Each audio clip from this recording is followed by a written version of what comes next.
This is Reinhold Wasserhman, and this is my audio-visual diary. Today is May 26th, 2019, and we're going to be reflecting on the events of high school 2014-2015 fall. In high school, I went to Sage International Charter School of Boise, and it was a small class. I had a class of 14 students in my and this meant that it was a small class. We all went to the same classes together. We had the same schedule. We spent a lot of time together. And there was this girl I had a certain attraction to, named Elsa Marquez, but we'll get to that later. Anyway, in this small class, we were all good friends. It worked out well. We had this teacher. His name is not important. I do not remember. It was many years ago. My memory's not what it used to be. And he taught what was official English studies for postmodernism. But while it was supposed to be about English, he mostly talked about furniture he liked and other things. It was very little about books in English and more about whatever he found particularly interesting that day. For example, in the days I'm recalling now, he was talking about IKEA furniture. And in this class, he would turn down the lights. He was this larger, Rubenesque Greek man. He'd go to the back, he would turn down the lights and say, mood lighting. And he'd repeat this as he walked to the front of the classroom. And he would put on this particular day, he put on a PowerPoint of IKEA furniture he liked. And he started talking about it in terms I didn't fully understand as a sheltered boy.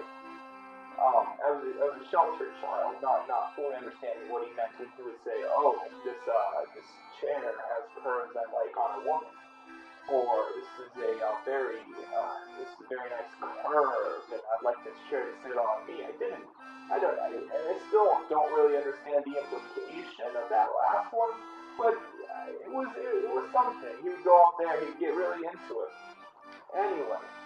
In a small class with this girl, Elsa Marquez, I liked. I would always try to sit next to her, and I would try to start a conversation, but as an awkward teenager, I would usually go up to her and say, "Hi, oh, hello," but what happened is I would start stuttering, and I'd be, "Oh, hi, how are you?" And this quickly turned into apologies for the stutter. I'd be like, oh, whoops, I'm sorry, I didn't mean to stutter. Oh, whoops, excuse me, pardon. And it was embarrassing, but I would sit next to her nonetheless. Elsa Marquez was an auburn-haired, short auburn-haired girl with a smallish face, which is, from my understanding, a fairly rare trait in a woman. Her short hair was no longer than, say, $2 worth of quarters sitting on top of her head.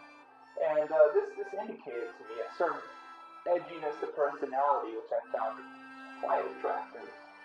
And she was very friendly, very, very outgoing. And, whenever I tried to talk to her, she would always respond in very kind, well-meaning tones.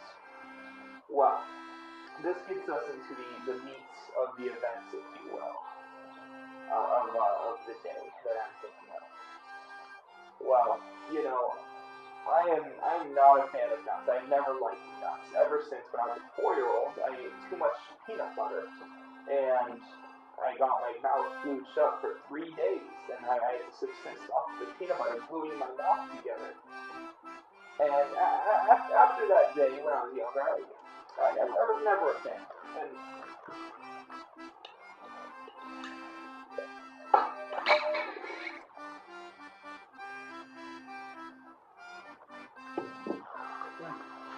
not a fan of nuts.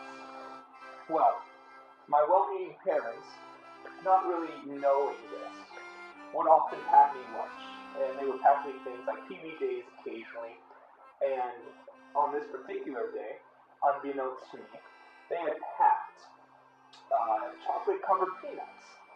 And I do not like chocolate-covered peanuts.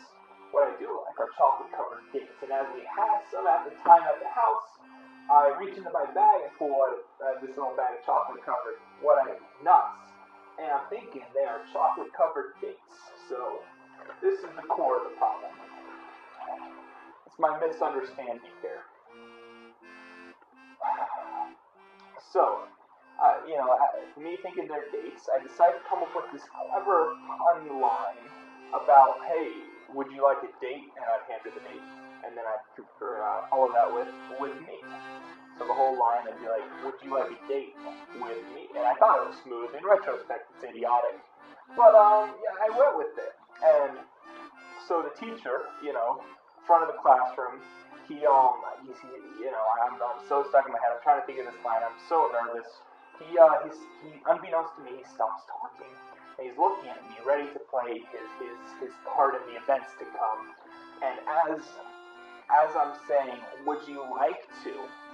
I pop what I think is a chocolate-covered date in my mouth.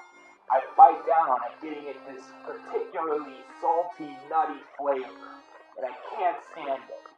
And so I take a deep breath in and start choking on this chocolate-covered nut. And the teacher sees this and starts laughing. He was not a good teacher, and I am caught unawares. I am I'm getting flashbacks to when I was 4 and I had the nut butter in my mouth, and he comes over and I'm looking at Elsa in her beautiful eyes, and I start to go to make the universal choking sign when the teacher's big hand comes and claps me on the back, and it dislodges the peanut from my throat. But as I'm looking at Elsa, it flies across the room and hits her in the shoulder, and I immediately start apologizing. I'm like, oh, whoops, sorry, oh man, excuse me, I didn't mean to do that, I'm so sorry. And she starts laughing lightly, absolutely beautiful, brushes it off, no problem. And she's like, it's okay, it's no worries. And the teacher says, that's how you make an impression, boy. And starts teaching again while I'm apologizing and trying to drink some water, get the nut flavor out of my mouth. And I'm like, oh, whoops, sorry, oh man, I'm so sorry, I didn't mean to do that. And then her laugh comes across my little mouth, like, it's no worries. And while in retrospect, it was definitely one of the most awkward points in my life, it was also the longest conversation I'd ever had with her up until that time. And so that experience was it was good. It was good for me. And later on, Elsa went on to be a laryngologist. And I'd like to think I had some small role in that, but I don't think so. She was a very smart girl. And I don't think she even remembers the event. And we brushed off, and we became a good semblance of friends. We never got super close. I never dated her, but it was nice. It was good. Yeah, it was a good time, and it was formative.